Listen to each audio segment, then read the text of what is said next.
At Christmas, my sister told me, "Don't bring your family, they're too low class for my circle." I brought them anyway. And when she started mocking them, I raised my glass and said, "A toast to my spoiled sister who thinks she's rich, by the way. I'm done paying for your lifestyle." Cut off. Completely. My blood ran cold when my sister, Heather, uttered those words, "Don't bring your family. They're low class and not on my level. Just you." Can you believe it? 15 years I'd spent supporting her lavish lifestyle, struggling to raise my kids on a nurse's salary, and this was my thanks. That Christmas was about to change everything between us, and I had a decision to make. I've always been the responsible one. While my younger sister, Heather, chased dreams of luxury, I built a life centered on what truly matters. My children, Emma and Tyler, 10 and 8.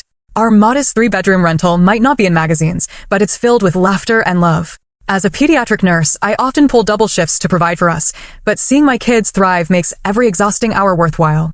Heather and I took different paths from the beginning. Growing up in suburban Michigan, we shared a bedroom, but we might as well have been from different planets. While I saved my allowance for books and later college, Heather spent every penny on fashion magazines and makeup.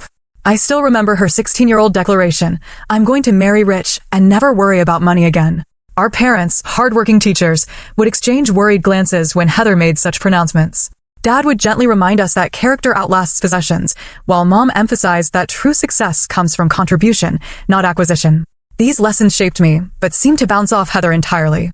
After college, where I studied nursing on scholarships and worked part-time, I started my career and met Jack, my children's father. Our relationship didn't last. He wasn't ready for family responsibilities, but he gave me Emma and Tyler. He sends occasional child support checks when he remembers, but we manage without counting on them. Meanwhile, Heather dropped out of community college after meeting Richard, the son of a successful real estate developer. Their whirlwind romance led to a lavish wedding. I remember emptying my modest savings to help them pay for the flowers Heather insisted she needed. She promised to pay me back someday, but that day never came. Instead, a pattern emerged. Heather would call in tears about an overdue credit card bill threatening her reputation, or she'd mention casually how embarrassed she'd be if she couldn't join Richard's colleagues' wives for their spa weekend. Each time, I'd transfer money with the understanding it was just until things settled. Those things never settled, and over 15 years, I funneled nearly $60,000 into maintaining my sister's facade. Why did I do it? Part of me still saw the little girl who'd climb into my bed during thunderstorms. Part of me felt responsible for her happiness. And honestly, part of me believed her promises that once she and Richard made it big, they'd repay everything with interest. What Richard didn't know, what no one knew except Heather and me, was that his family's wealth was mostly tied up in properties and not accessible for daily luxuries. His monthly income covered their mortgage and basics, but Heather's designer wardrobe, spa treatments, and lavish parties were largely funded by her schoolteacher sister's nursing salary. Each year, Heather's Christmas gathering became more extravagant and her attitude more condescending. Last year, she referred to my sensible sedan as quaint and suggested Emma might benefit from elocution lessons. I swallowed my pride, remembering our parents' unwavering belief in family loyalty. My children adored their Aunt Heather despite everything. They saw only the glamorous woman who gave expensive gifts and lived in a mansion. Emma had been talking about Heather's Christmas party for weeks, especially excited about seeing the 12-foot tree with its color-coordinated ornaments and the chocolate fountain Heather had mentioned. Tyler had proudly made a special ornament for his aunt's tree in art class, a clay star painted gold with red glitter. He'd wrapped it carefully, asking repeatedly if I thought Aunt Heather would like it. "She likes fancy things," he'd said, his small face serious. The invitation arrived in late November, thick cream cardstock with gold embossing announcing their annual holiday soiree. I'd marked the date and we'd begun our preparations, saving a little each week for appropriate gifts and outfits. Then came the phone call that changed everything. When I hung up after Heather's shocking request, my hands were shaking so badly I had to sit down. Her words echoed in my mind, low class, not on my level. I thought about all the nights I'd eaten ramen so I could send her money. The family vacation to the Grand Canyon we'd canceled when Heather needed help with her property taxes. The second job I'd taken cleaning medical offices on weekends. My first instinct was to call her back and tell her exactly where she could put her Christmas invitation. Instead, I texted my best friend, Rachel, who came over with a bottle of wine after her shift at the hospital where we both worked. "What?" Rachel exclaimed, pouring us each a generous glass. "After everything you've done for her, Allison, you need to cut her off completely." "It's not that simple," I sighed, glancing toward the kids' bedrooms where they were doing homework. "They love their aunt, and despite everything, she's still my sister." Rachel shook her head. "Your sister is taking advantage of you. Has been for years. You work 60-hour weeks while she posts Instagram photos from luxury resorts." "I know, I admit it. But family is family. Mom and Dad always taught us to stick together." "Your parents also taught you about dignity and self-respect," Rachel countered. Would they want you to be treated this way? That question stayed with me long after Rachel left. The next morning, I found Emma looking at the calendar where we'd marked Heather's Christmas party. How many more days until Aunt Heather's party? She asked excitedly. I want to see if her pool is frozen like last year. Tyler joined us, clutching his wrapped ornament. Do you think Uncle Richard will do the scavenger hunt again? I almost found the golden candy cane last time. Their innocent excitement made my decision even harder. How could I tell them we weren't welcome because their aunt thought we weren't good enough? That the presents they'd helped select weren't sophisticated enough for my sister's standards? That evening, I pulled out the memory box containing photos of Heather and me growing up. There we were, building sandcastles at Lake Michigan, riding bikes with streamers, opening Christmas presents in matching pajamas. When had money and status become more important to her than these shared memories? I remembered our father's words when Heather announced she was marrying Richard. Just remember who you are, sweetheart, where you come from. Money changes circumstances, not character. Dad had been gone 5 years now, Mom 3. What would they advise me to do? The answer came. Clearly. They would tell me to stand up for myself and my children, while still leaving the door open for reconciliation. That night, I made my decision. We would attend the Christmas gathering. All 3 of us. If Heather wanted to make a scene in front of her high society friends, that would be her choice. But I would no longer enable her delusion of grandeur at the expense of my children's dignity or my own self-respect. The next 2 weeks were spent preparing. I used my Christmas bonus to buy Emma a beautiful emerald green dress that made her eyes shine. For Tyler, I found a handsome little suit at a consignment shop that looked brand new. I splurged on having their outfits professionally pressed and scheduled appointments at the salon where my friend Jessie worked for proper haircuts. For myself, I chose a simple black cocktail dress I'd worn to a hospital fundraiser, adding a statement necklace Rachel insisted on lending me. If you're going into battle, you need proper armor, she'd said. I also prepared the children carefully, explaining that sometimes adults have disagreements, but that didn't mean they should worry. And Heather is very particular about her home, I explained during our family dinner. So we'll need to use our very best manners. And if she seems upset about something, that's not about you, okay? That's grown-up stuff. Is Aunt Heather mad at us? Tyler asked, his brow furrowed. No, sweetheart. Aunt Heather just has a different way of doing things. But we're family, and family shows up for each other, even when it's hard. Emma, perceptive beyond her years, studied my face. Are you and Aunt Heather fighting? I chose my words carefully. We have different ideas about some things, but that's okay. People can disagree and still love each other. As Christmas approached, my anxiety grew. I rehearsed potential scenarios in my mind, preparing responses to whatever Heather might say or do. I reminded myself of all the times I dealt with difficult families as a nurse, maintaining professionalism even when emotions ran high. I could do this. For my children. For myself. And yes, even for Heather, who somewhere beneath her designer clothes and status anxiety, was still my little sister. The night before the party, I checked our gifts one last time. The handmade scarf for Heather was wrapped in silver paper with a blue velvet bow. Richard's fishing book was accompanied by a selection of hand-tied flies I'd found at a specialty shop. He'd mentioned wanting to learn fly fishing last year. For their home, I'd selected a hand-blown glass ornament from a local artist, not expensive, but thoughtful and unique. That night, I barely slept, running through every possible outcome of our uninvited appearance. By morning, I'd made peace with whatever might happen. We were going to show up with heads held high, dignity intact, ready to celebrate Christmas as a family, whether Heather approved or not. On Christmas Eve, we drove through the imposing iron gates of Heather and Richard's estate. Fresh snow had fallen the night before, transforming the 5-acre property into something from a holiday card. Pristine white blanketed the rolling lawns and evergreen trees, each perfectly wrapped in white lights. A team of workers was clearing the circular driveway as we approached the 3-story Georgian mansion. Wow, breathed Emma, pressing her face against the car window. It's like a castle. Tyler clutched his wrapped ornament tighter. Do real princesses live in houses like this? Just your Aunt Heather, I replied, trying to keep my tone light as I parked behind a line of luxury vehicles, Mercedes, BMWs, and a Bentley I recognized as belonging to Richard's father. The facade of the house was decorated with professional precision, garlands framing every window, life-size nutcrackers flanking the massive front door, and a tasteful arrangement of poinsettias cascading down the stone steps. I'd seen similar displays in architectural magazines, but never up close. Emma and Tyler clambered out of the car, their excitement palpable as they carefully navigated the cleared pathway in their dress shoes.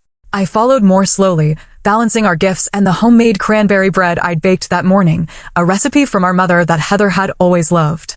Before we could ring the bell, the door swung open to reveal Heather, stunning in a red designer dress that probably cost more than 3 months of my mortgage payments. Her perfect blonde hair was swept into an elegant updo, and diamonds sparkled at her ears and throat. For a split second, genuine shock registered on her face before she composed herself into a tight smile. Allison, she said, her voice artificially bright, and everyone. What a surprise. Her eyes darted behind us toward the driveway, clearly checking if other guests had witnessed our arrival. Finding the coast clear, she stepped back reluctantly to let us enter. "I thought we discussed this," she hissed quietly as the children moved past her into the soaring entryway with its 20-foot Christmas tree. "We did," I replied calmly. "And I decided my children deserved to spend Christmas with their family. All of their family." Before she could respond, Richard appeared behind her, his warm smile a stark contrast to his wife's frosty reception. "Allison, kids, wonderful to see you." He embraced me genuinely before kneeling to high-five Tyler and compliment Emma on her dress. "The more the merrier, right, darling?" he added, glancing at Heather. "Of course," she replied through clenched teeth. "Let me show you where to put your things." She eyed our wrapped packages with barely disguised disdain. As we followed her through the marble-floored foyer, I could see about 30 guests mingling in the great room beyond.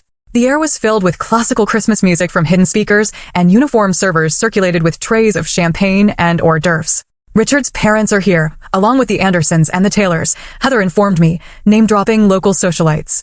"Oh, and the Wilsons just flew in from Aspen this morning. Jack Wilson is considering Richard for their new development project." I recognized this for what it was, a reminder that important people were present, and I needed to behave accordingly. Translation: "Don't embarrass her. The children can put their coats in the mudroom," she continued, pointing toward a side hallway. "There's a media room downstairs where they can watch movies. Brittany, our sitter, is down there with the Andersons' kids." Actually, I interjected gently, Emma and Tyler were looking forward to the party. "Tyler even made you a special ornament for your tree."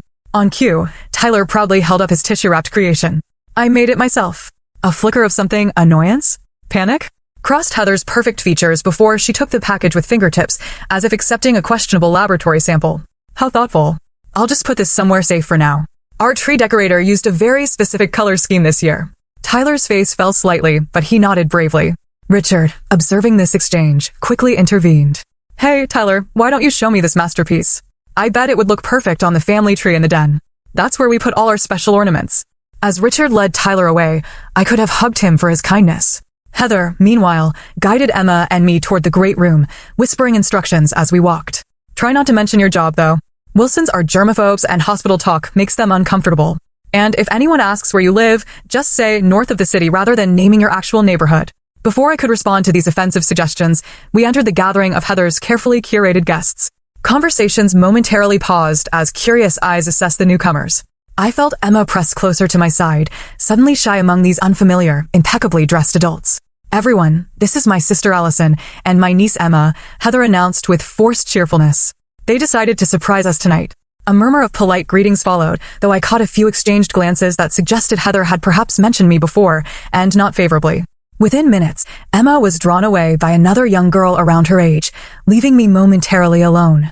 I accepted a glass of champagne from a passing server and took a small sip, using the moment to observe the room. The decor was stunning, crystal, silver, and white, with accents of deep burgundy. Fresh flowers adorned every surface, and a massive stone fireplace crackled with a perfectly arranged fire. I was admiring an ice sculpture of a reindeer when I overheard Heather speaking to two women near the bar. "Yes, that's my sister," she was saying quietly. "Single mom, works at the hospital. I try to include her when I can, you know.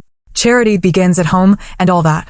The women nodded sympathetically, one patting Heather's arm in apparent admiration of her generosity.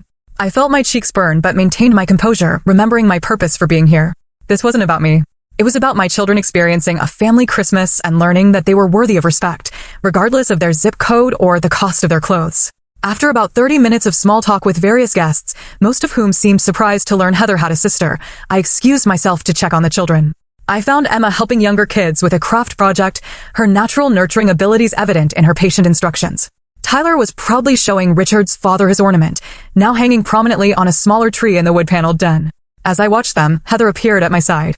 "We need to talk," she said tersely, guiding me into a nearby powder room and closing the door. "What were you thinking, showing up after what I told you?" she demanded, arms crossed over her designer dress. "I was thinking that family doesn't exclude family from Christmas," I replied evenly. "And that my children deserve better than to be deemed low-class by their own aunt." "You know what I meant," she huffed. "This is an important night for Richard's business connections. I need everything to be perfect." "And we're imperfect how exactly?" I asked. "Because we don't wear designer labels? Because Tyler's ornament doesn't match your color scheme. Don't be dramatic." Heather rolled her eyes. "You know how these things work. Appearances matter." "To who, Heather? To these people you're trying so hard to impress? Do they know that half your appearances are funded by your nurse sister's salary?" Her eyes widened in alarm. "Keep your voice down. And that's not fair. I've had some temporary cash flow issues, that's all. 15 years of temporary issues, I pointed out. But we're not discussing that now. We're here as family. The children are behaving beautifully and will continue to do so. I suggest you do the same. Without waiting for her response, I opened the door and returned to the party, my heart pounding, but my resolve stronger than ever. Whatever game Heather was playing, I was no longer a willing participant. At 7, a server gently struck a crystal chime, signaling dinner was ready.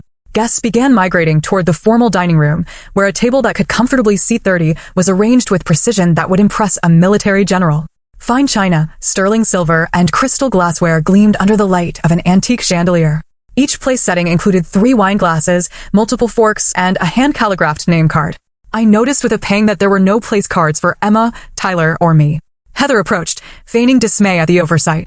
Oh dear, it seems our calligrapher didn't prepare cards for you since you weren't on the original guest list. Let me just rearrange things, she said loudly enough for nearby guests to hear.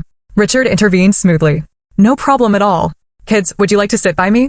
And Allison, there's plenty of room between Mrs. Wilson and my mother.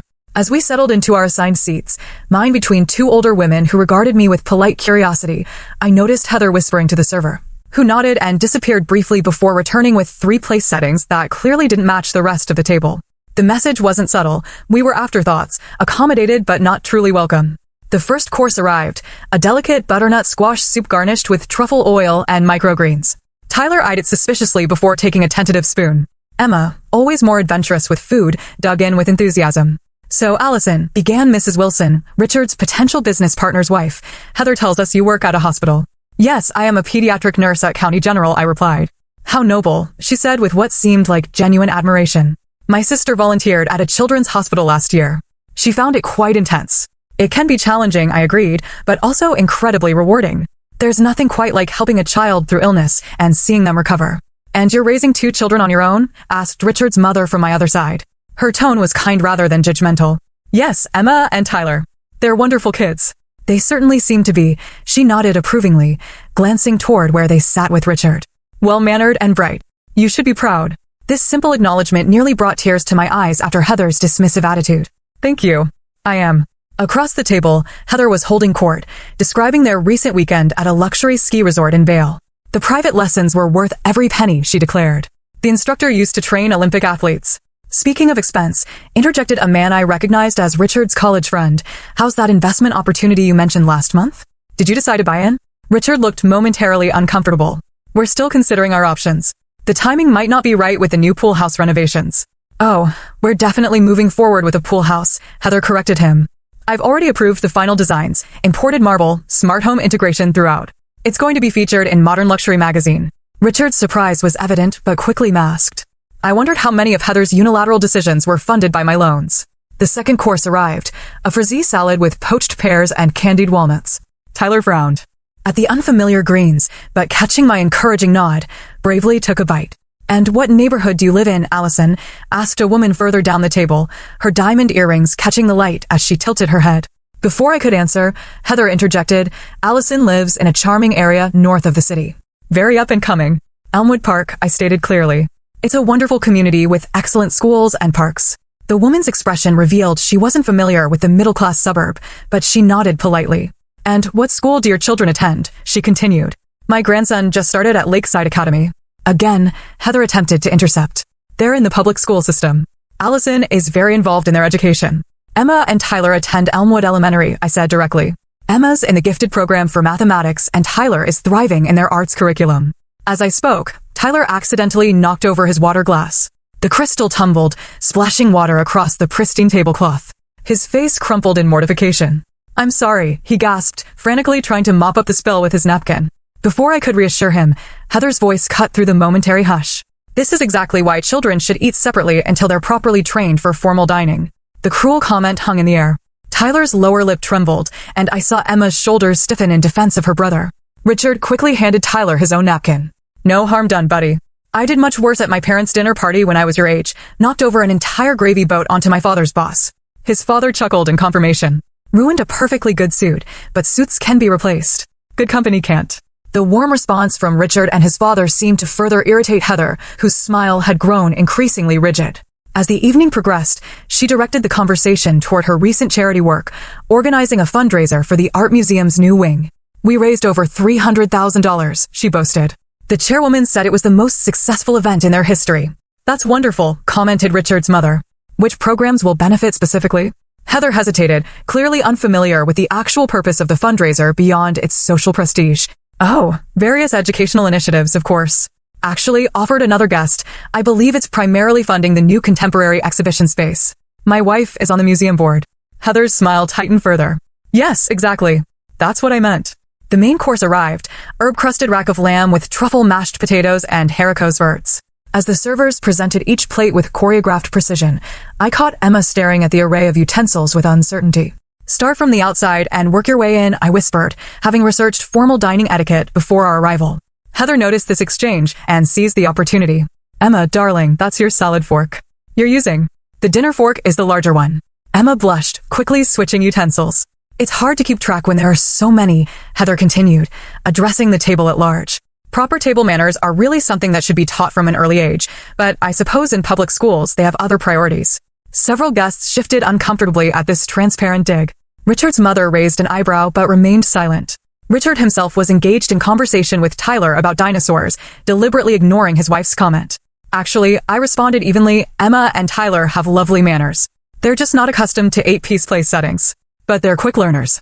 Of course they are, Richard's mother agreed, giving Emma an encouraging smile. And you're doing just fine, dear. I still mix up my forks sometimes, and I've been attending formal dinners for 40 years. Heather, thwarted in her attempt to embarrass my children, turned her attention to the gift I'd brought. The hand-blown glass ornament now displayed on a side table with other hostess gifts. Allison brought the most interesting ornament, she announced. It's quite folksy, isn't it? Handmade by a local artist, she said. May I see it? Asked Richard's mother, who genuinely seemed interested. The ornament was passed to her, and she examined it with appreciation. This is beautiful workmanship. Is this from that new glass studio downtown? I've been meaning to visit. Yes, Firelight Studios, I confirmed. The artist trained in Venice before opening his shop here. I must get his information before I leave, she said, handing the ornament back with care. This would make a lovely gift for my sister. Heather's attempt to diminish my gift had backfired, adding to her visibly growing frustration. As the dinner progressed through its final courses, a cheese selection, then a delicate chocolate mousse, her comments became increasingly pointed. When Tyler mentioned his school's upcoming science fair, she remarked how fortunate the private school children were to have actual laboratories with proper equipment. When Emma shyly shared that she'd made honor roll, Heather noted that the standards must be different in public education, since every child at Lakeside Academy is required to maintain at least a 3.8 GPA. Each comment was delivered with a smile that didn't reach her eyes, each designed to establish the superiority of her world over ours. For hours, I maintained my composure, reminding myself that my children were watching and learning from how I handled this situation. But as I observed Emma's gradually wilting posture and Tyler's increasingly forced smile, something shifted inside me. The years of accepting Heather's condescension, of financing her illusions, of prioritizing family peace over personal dignity, it all crystallized into a sudden, clear resolve. When Heather mockingly praised Tyler's department store suit as adorable and suggested I consider the children's consignment shop where struggling families find nice secondhand clothes, I saw tears form in my son's eyes. And I knew the time for polite tolerance had ended. After dinner, guests migrated to the great room for coffee, desserts, and what Heather announced would be a traditional gift exchange among intimate friends. This apparently didn't include us, as no one had informed me of this tradition, leaving me without appropriate gifts for the assembled company. Heather made sure everyone was aware of this oversight. Don't worry about not bringing anything for the exchange, Allison, she said loudly as servers distributed small, elegantly wrapped packages to each guest. You couldn't have known since you weren't originally, well, you know. Several guests looked uncomfortable at this pointed exclusion. Richard quickly intervened. Actually, let's consider Allison and the kids' presents our special gift this year. Family is what Christmas is all about, isn't it? His genuine warmth only highlighted Heather's coldness by contrast. As guests began opening their presents, each revealing expensive items like cashmere scarves, artisanal spirits, and luxury candles, Heather approached with our gift, still in its silver wrapping. Let me open this. Now, she announced to the room. My sister brought something, homemade, I believe. The way she emphasized homemade made it sound like I'd wrapped up a macaroni necklace. I watched as she deliberately tore the paper carelessly, revealing the handcrafted scarf I'd selected from a local artisan shop. Oh, she said with exaggerated surprise. It's colorful. Thank you, Allison. I'm sure it will be perfect for gardening or something. The scarf, a stunning creation of hand-dyed silk in subtle jewel tones, was clearly not gardening attire. Several women nearby actually murmured appreciatively at the piece, one even asking where it was from. Some little shop in Allison's neighborhood, I imagine, Heather answered before I could speak. They have the most quaint little businesses there, so budget-friendly. She set the scarf aside without further acknowledgement and moved on to opening gifts from other guests, exclaiming with delight over each one. Tyler, who had been watching quietly from beside me, tugged at my sleeve. "Mom," he whispered, "and Heather doesn't like our presents, does she?" "Some people have trouble appreciating thoughtful gifts, sweetheart," I replied quietly. "That's about them, not about the gift." Emma, overhearing this exchange, slipped her hand into mine and squeezed it supportively. My heart swelled with pride at my children's emotional intelligence in the face of such poor behavior. Heather, meanwhile, had moved on to telling stories, specifically childhood anecdotes deliberately chosen to paint me in an unflattering light. "Did you know Allison once showed up to my sweet 16 in a homemade dress?" she told the gathered guests, laughing. "Mom tried to teach her to sew, and Allison insisted on making this horrific purple creation. The seams were coming apart by the end of the night. What she omitted was that our family couldn't afford to buy me a new dress that month because Dad's medical bills from his back surgery had strained our budget. I'd stayed up 3 nights in a row working on that dress, determined not to ask for money we didn't have. And in college," she continued, "she dated this absolutely hopeless boy who worked at the campus bookstore. He would pick her up on a bicycle with a milk crate attached to the back as a passenger seat. Can you imagine that? That hopeless boy had been working his way through college, saving for medical school. The bicycle was his only transportation, and he'd added the crate specifically so he could take me on dates despite not owning a car."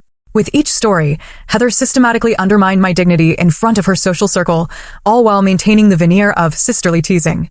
I saw Richard becoming increasingly uncomfortable, occasionally trying to change the subject, but Heather was determined to continue her performance. The final straw came when she began criticizing my parenting directly. "It's really admirable how Allison manages with the children, considering their circumstances," she said to the room at large. "Public school, no father figure, living in that neighborhood. It's not what I would choose, of course, but Allison has always been content with less." Emma and Tyler were both within earshot, and I saw their expressions fall. Tyler's bottom lip quivered slightly, while Emma's face flushed with humiliation. In that moment, something inside me snapped. 15 years of supporting Heather's facade, of enabling her delusions of grandeur, of prioritizing her feelings over my children's well-being, it all crystallized into absolute clarity. I stood up, smoothing my dress with deliberate calmness. "Excuse me," I said, my voice steady. "I'd like to propose a toast." The room quieted as guests turned toward me, some looking curious, others uncomfortable. Heather's face registered alarm as a server handed me a champagne flute. "First, I want to thank Heather and Richard for including us in their beautiful Christmas celebration," I began. "Family gatherings are precious, especially during the holidays." Heather's expression relaxed slightly, perhaps thinking I was going to smooth things over. "I'd like to toast to my sister," I continued. "To Heather, who has created this impressive life for herself and has always had such discerning taste." Murmurs of agreement rippled through the room. Heather smiled triumphantly. "Such discerning taste, in fact, that maintaining it has cost approximately $4,000 a month for the past 15 years. The room fell utterly silent. Heather's smile froze on her face. "You see," I explained conversationally, while Heather has been sharing stories about my supposedly humble life, she's neglected to mention that her designer wardrobe, spa memberships, luxury vacations, and many of the furnishings in this beautiful home have been subsidized by her low-class sister, the nurse who apparently isn't quite good enough to attend her Christmas party." Gasps and uncomfortable shifting filled the room. Richard's face showed complete confusion, then dawning comprehension. "For those who are mathematically inclined," I continued calmly, "that's approximately $720,000 over 15 years. Money that could have gone toward my children's college funds, or perhaps purchasing a home in a neighborhood Heather might find more acceptable." I reached for my phone and pulled up my banking app. I have records of every transfer, every bill paid, every credit card statement covered when Heather called in panic because her card was declined at Neiman Marcus or the spa. "Allison, stop it," Heather hissed, her face now drained of color. "You're embarrassing yourself." "No, Heather," I said, "for the first time in 15 years, I'm not embarrassing myself. I'm simply telling the truth." I turned to address Richard directly. "I'm sorry you're finding this out this way. I believed Heather when she said you knew about our financial arrangement. I see now that wasn't true." Richard's expression was a mixture of shock and betrayal as he stared at his wife. "Heather, what is she talking about?" Heather's composure finally cracked. "She's exaggerating. It was just a few loans when we were getting established. Nothing like what she's claiming." "Let's see," I replied, scrolling through my phone. "Last month alone, $3,000 for the landscaping deposit, $800 for your spa weekend, $1,200 for the designer boots you couldn't live without." Should I continue? The silence in the room was deafening. Even the servers had paused, frozen in place by the unfolding drama. So I concluded, raising my glass, "I'd like to toast my kept sister, who thinks she's rich, and to announce that I'll be stopping payment on your luxuries, effective immediately. Merry Christmas, Heather."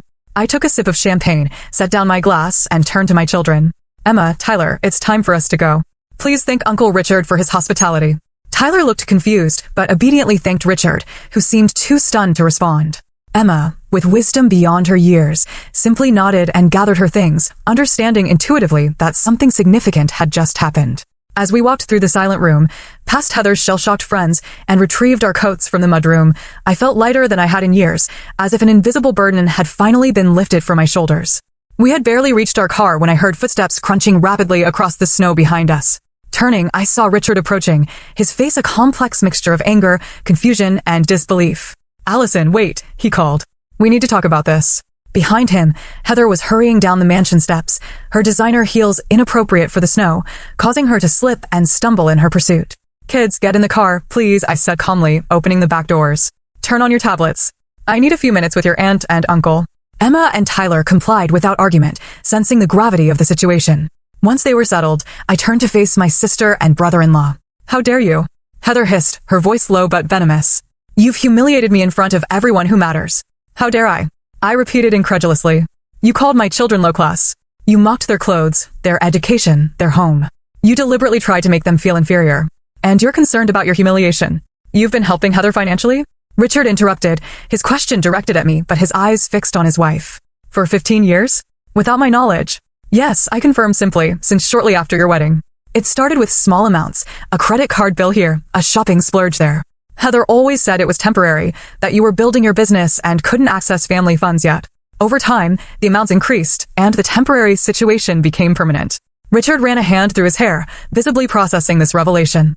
"The spa memberships? The designer wardrobes? The first-class upgrades whenever we travel?" "Most of it," I nodded. "Not everything, of course, but a significant portion." "She's exaggerating." Heather interjected desperately. "It was just occasional help when things were tight. Sisterly support. She's making it sound like charity." "Let me see your phone," Richard said suddenly, holding out his hand to me. I hesitated briefly, then unlocked my banking app and handed it to him. He scrolled in silence for several moments, his expression growing darker with each swipe. "Monthly transfers of $3,000 to $5,000, he read aloud. "For years. Direct payments to Nordstrom, Saks, the country club." "Heather, what the hell is this?" "Richard, please." Heather's voice took on a pleading quality I'd rarely heard. "It's not what it looks like." Allison offered to help.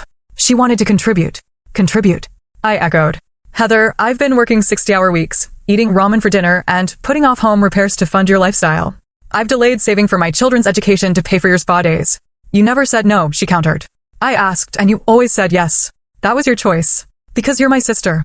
I replied, my voice finally breaking. "Because every time you made it sound like an emergency. Because you promised it was the last time. Because I believed you when you said you'd pay it back someday." Richard handed my phone back, his expression unreadable. "The landscaping for the pool house," he said quietly. "You told me your parents had left you a special investment account that matured." Heather faltered. I needed to tell you something. You wouldn't have approved the renovation otherwise. And the trip to Bali last year? You said that was a bonus from your interior design client." "Richard, please," Heather whispered. "Not out here," he replied, his voice hardening. "No, I think out here is exactly where this conversation belongs. We've apparently been living a lie inside those walls for years." As they faced off, I became acutely aware of my children waiting in the car, of the cold seeping through my dress coat, of the curious faces watching from the windows of the mansion. This confrontation needed to happen, but not like this. "This is between you two now," I said firmly. "My part in it is over. I won't be sending any more money, Heather, not a dollar. You'll need to be honest with Richard about your finances and make whatever adjustments are necessary. You can't just cut me off." Heather protested, panic edging into her voice. "What about the credit card bill due next week? The spa package I've already booked for New Year's?" The entitlement in her tone confirmed that I was making the right decision. "Those are your problems now, not mine. I have my own family to take care of." "We are your family," she insisted. "Yes, you are," I agreed. "And family treats each other with respect, not contempt. When you're ready to have a relationship based on mutual respect rather than financial dependence, I'll be here. Until then, I need to focus on Emma and Tyler." Richard, who had been silent for several moments, suddenly spoke. "Allison, I want you to know I had no idea about any of this. I would never have allowed it if I'd known." "I believe you," I said simply. "And I'm sorry you're finding out this way." He nodded, then turned to Heather. "We need to go back inside. Your guests are waiting. But when they leave, you and I are going to have the most honest conversation of our marriage." Heather's face crumpled, the carefully constructed facade finally collapsing. For a moment, I glimpsed the vulnerable little sister I'd always tried to protect. The girl who'd been so insecure about our modest upbringing that she'd crafted an entirely different identity to escape it. Part of me wanted to comfort her, to say everything would be okay, as I had countless times. But another part, the part that had finally found its voice tonight, knew this was a necessary reckoning for both our sakes. "Goodbye, Heather," I said quietly. "Merry Christmas." As I turned to get into my car, I heard her call my name once more. When I looked back, she stood alone on the snowy driveway, her perfect makeup streaked with tears, looking smaller somehow without Richard beside her. "What am I supposed to do now?" she asked, and for the first time in years, there was no manipulation in her question, just genuine fear. "You figure it out," I answered honestly. "Like the rest of us do. One day at a time." With that, I got into my car and drove away from the mansion, with its twinkling lights and watching eyes, heading back toward our modest home where the Christmas tree might be smaller, but the love was real. In the rearview mirror, I could see my children's reflections, their expressions solemn as they processed what they'd witnessed. Tomorrow, we would talk about it properly. I would explain that sometimes loving someone means setting boundaries, that worth isn't measured by possessions but by character, that the truth, however difficult, is always better than a beautiful lie. But for tonight, as we drove through the quiet, snow-covered streets, I simply reached back and squeezed their hands, grateful for the authentic life we shared, free at last from the burden of maintaining someone else's illusion. The drive home from Heather's mansion felt surreal, as if we were traveling between different worlds rather than just different neighborhoods. Christmas lights twinkled along the route, and occasional snowflakes drifted lazily through our headlight beams. In the back seat, Emma and Tyler had fallen silent, processing the evening's dramatic events in their own ways. "Are you mad at Aunt Heather?" Tyler finally asked in a small voice. I considered my answer carefully. Not mad, exactly. Disappointed. Sometimes people we love make choices that hurt us, and it's okay to feel sad about that. "Is she still our aunt?" Emma's practical question cut to the heart of what both children were likely wondering. "Of course she is," I assured them. "Family is forever, even when relationships get complicated. But sometimes family members need time apart to figure things out." When we arrived home, our modest Christmas tree greeted us through the front window, its multicolored lights a stark contrast to Heather's professionally decorated monochrome display. Inside, I kicked off my heels with relief and suggested an impromptu Christmas Eve celebration of our own. "Let's make hot chocolate and watch a holiday movie," I proposed. "The fancy party wasn't much fun anyway. Can we open one present tonight?" Tyler asked hopefully, his resilience already reasserting itself. "I think that's a perfect idea," I agreed. Within 30 minutes, we had transformed our evening. Still wearing our party clothes, but now wrapped in cozy blankets, we sipped homemade hot chocolate topped with mini marshmallows, while How the Grinch Stole Christmas played on our television. The children each opened one carefully selected gift, new pajamas that they immediately changed into, and the tension from Heather's mansion gradually melted away in the warmth of our small living room. After the children went to bed, I sat alone by the Christmas tree, finally allowing myself to process the enormity of what had happened. For 15 years, I had enabled Heather's fantasy life at the expense of my own family's security. Tonight, I had finally broken that cycle. The relief was palpable, but so was the grief for the relationship I had hoped to have with my sister. My phone buzzed with a text from Rachel. "How did it go?" I typed out a brief summary, ending with, "I'll call you tomorrow with details. Kids are asleep." "I'm okay." She responded immediately, "Proud of you. Merry Christmas to you. No more subsidizing ungrateful siblings." Christmas morning arrived with fresh snow and excited children who temporarily forgot the previous night's drama in the joy of opening presents. We FaceTimed with Jack, their father, who wished them Merry Christmas from his new home in California. Though our relationship had ended years ago, we maintained a cordial connection for the children's sake. Around noon, my phone rang with an unknown number. It was Richard. "Allison, I hope I'm not interrupting your Christmas," he began, his voice sounding tired. "I wanted to check that you and the kids got home safely last night." "We did, thank you," I replied, stepping into the kitchen for privacy. "How are things there?" He sighed heavily. "Difficult." After the guests left, Heather and I talked. Really talked, for the first time in years. I had no idea about the financial arrangement between you two. I'm still processing it all. I understand. It's a lot to take in. "I want you to know I've frozen the credit cards and asked for a complete audit of our finances," he continued. "The extent of the deception, it's larger than even you knew. There are loans in my name I never authorized, accounts I didn't know existed." My stomach tightened with dread. "Richard, I'm so sorry." "Don't apologize. You're not responsible for Heather's choices." His voice softened. "But I am sorry for how she treated you and the children.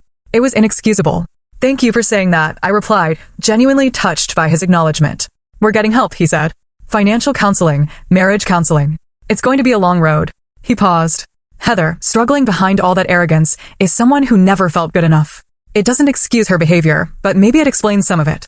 After we hung up, I sat at my kitchen table, turning his words over in my mind. Had I somehow contributed to Heather's insecurities by always being the responsible one, by bailing her out repeatedly instead of letting her face consequences? These were questions without easy answers. In the days that followed, I experienced a strange mixture of emotions, liberation paired with moments of guilt, relief shadowed by sadness. The practical reality of my decision quickly became apparent. Without the monthly drain of supporting Heather, my bank account began to recover. I started a proper college fund for the children and scheduled long overdue repairs for our aging HVAC system. I also began therapy, recognizing that untangling 15 years of financial codependence required professional guidance. My therapist helped me understand the complex dynamics at play, how my desire to protect Heather had morphed into enabling, how my own self-worth had become tied to being the reliable rescuer. 2 weeks after Christmas, an envelope arrived from Heather's address. Inside was a check for $5,000, a pittance compared to what she'd received over the years, but significant nonetheless, and a brief note. A start. I'm sorry. I deposited the check but didn't respond immediately. Actions would speak louder than words, and one payment didn't erase years of exploitation and disrespect. In late January, Richard called again, asking if I would meet with them both. Heather's been doing work on herself. She wants to apologize properly, but understands if you're not ready. I agreed to meet at a neutral location, a quiet cafe halfway between our homes. When I arrived, Heather looked markedly different from the polished socialite who had hosted Christmas Eve. Her designer clothes had been replaced with simple jeans and a sweater, her elaborate hairstyle with a natural ponytail. More striking was the absence of her usual confidence, replaced by a palpable nervousness. Thank you for coming, she began awkwardly after we ordered coffee. I've been trying to figure out what to say, how to explain, but there's no explanation that makes what I did okay. No, there isn't, I agreed, neither attacking nor rescuing her. The financial stuff, taking your money all these years, was wrong, she continued. But even worse was how I treated you and the kids. Looking down on you, acting superior when all along you were the one keeping me afloat. Her voice cracked. I was so ashamed of who I really was that I created this whole fake persona, and eventually I started believing it myself. Why? I asked simply. We came from the same family, Heather.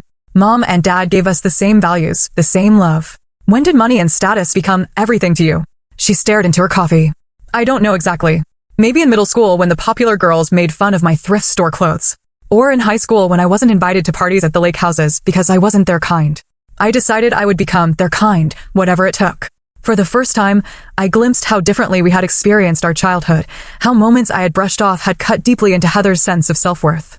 We are selling the mansion, Richard interjected. Moving to something within our actual means. Heather's looking for work too, he added. I'm starting at a design firm next month, she said. Entry-level position, but it's something I actually know how to do. And we're both in financial counseling, learning to live on a budget for the first time. As our conversation continued, I maintained clear boundaries while leaving space for potential reconciliation. This wasn't an instant fix. Trust, once broken, takes time to rebuild. But it was a start. Over the following months, our relationship began a slow transformation. Heather sent regular payments toward what she now acknowledged as a debt, not gifts. More importantly, she showed genuine interest in my life and the children's activities, attending Tyler's school play and Emma's math competition without a single disparaging comment about public education. 6 months after the Christmas confrontation, we celebrated Emma's 11th birthday with a simple backyard barbecue. Heather and Richard arrived with thoughtful, age-appropriate gifts and without the designer labels and status symbols that had once defined their presence. When Emma showed Heather her science project, a working model of the solar system, my sister listened with authentic enthusiasm rather than condescension. You know, Rachel commented as we watched them interact, I never thought I'd say this, but your sister actually seems like a real person now. She's trying, I acknowledged. We all are. The most profound changes, however, weren't in Heather, but in myself and my children. Without the financial burden of supporting my sister, I was able to reduce my overtime hours, spending more quality time with Emma and Tyler. We took our first real vacation that summer, a week at a lakeside cabin where we swam, hiked, and reconnected without the constant pressure of financial stress. Emma and Tyler, having witnessed their mother finally stand up for herself and them, carried this lesson into their own lives. Emma became more assertive at school, confidently correcting a teacher who tried to take credit for her original research. Tyler stood up to a playground bully, not with aggression, but with calm dignity that diffused the situation entirely. You taught us it's okay to say no to people who don't treat you right, even if they're family, Emma told me one evening as I tucked her in. That's important, isn't it? I agreed. It's one of the most important lessons there is. Loving someone doesn't mean letting them hurt you. A year after that fateful Christmas, we gathered again for the holidays, not in a mansion with hired servers and social climbers, but in Richard and Heather's new, modest home. The decorations were simple, the food was homemade, and the atmosphere was genuinely warm. Heather, now working full-time and contributing equally to her household, had found an authentic confidence that her previous facade had only imitated. As we sat around their table, I realized that the painful revelation at last year's Christmas party had ultimately been a gift to all of us. It had freed me from the burden of enabling Heather, from the prison of pretense, and the children from the subtle message that wealth determined worth. "I'd like to propose a toast," Richard announced, raising his glass. "To family, not perfect, but real. And to new beginnings." "To new beginnings," we echoed, glasses clinking in the candlelight. That night, driving home with sleepy children in the back seat, I reflected on how dramatically our lives had changed in a single year. By standing up for myself and my children, by refusing to continue a destructive pattern, I had not only improved our financial situation, but had also modeled the self-respect I wanted my children to develop. True worth, I had learned, isn't measured in designer labels or social approval. It's found in authenticity, in healthy boundaries, in the courage to live according to your values, even when doing so disrupts comfortable patterns. Sometimes, the most loving thing you can do for yourself and others is to stop enabling destructive behavior and insist on truth, however uncomfortable it might be. As we pulled into our driveway, Emma stirred in the back seat. "Mom, are you glad about what happened last Christmas, even though it was hard?" I considered her question carefully. "Yes, sweetheart, I am. Sometimes the hardest moments lead to the most important changes." "I think Aunt Heather is happier now," Tyler observed sleepily. "She laughs for real, not the fake laugh she used to do." Out of the mouths of babes, I thought, smiling at their perceptiveness. "I think you're right. Sometimes people get lost trying to be something they're not. Finding your way back to who you really are is the greatest gift of all."